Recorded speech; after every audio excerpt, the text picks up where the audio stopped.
Perspective is a noun that has several related meanings, depending on the context in which it is used.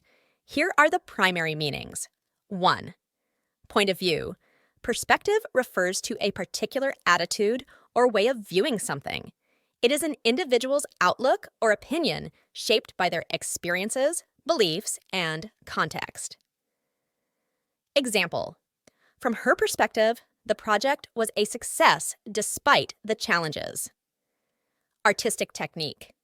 In art, perspective is a technique used to represent three-dimensional objects on a two-dimensional surface, giving a sense of depth and space. Example, the artist used perspective to create the illusion of depth in the landscape painting. Mental view or outlook. Perspective can also refer to a broad view of a situation, considering various factors and potential outcomes. It implies an understanding of the relative importance or significance of different elements.